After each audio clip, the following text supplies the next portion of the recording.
Now, how do people in cities do that? 3.5 billion of people live in cities nowadays, and they live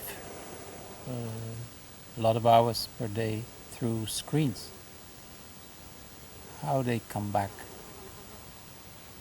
connected?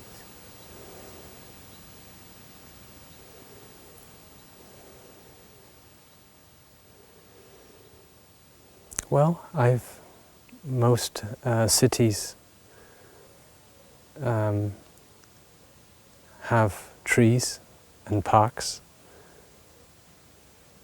You have to make time to walk, and even walking is good.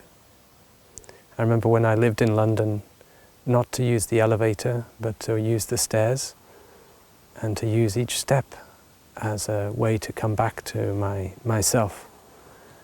And the great thing was that nobody used these stairs.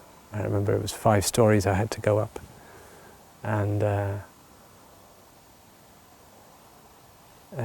every time I got up to one flight, if I had lost my connection with my steps, I would go back down and start again.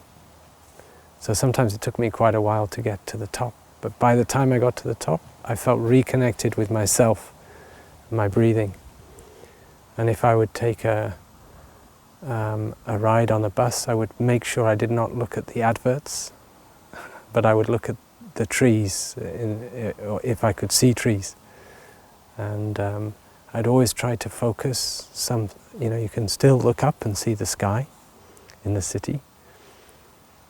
And in London or other places, other cities, there are beautiful parts of nature. You can restore your connection to nature. And it's so important to do so. Even you're in a flat, just to lie down and relax and connect with your body is something we can do every day. 15 minutes a day of just becoming aware of your body, scanning your body, reconnecting. Of course, doing some exercise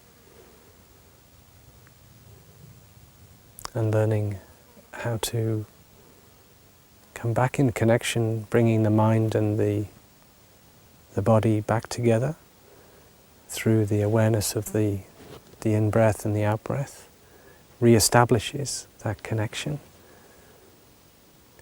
And we will find ways, even we live in the city, to connect with what is beautiful and good for us. We'll learn how to manage our screen time, have bells on our computer to stop and reconnect. Because it's true, we lose our connection to ourselves when we're absorbed in the screen. It's very clear. I've experienced it.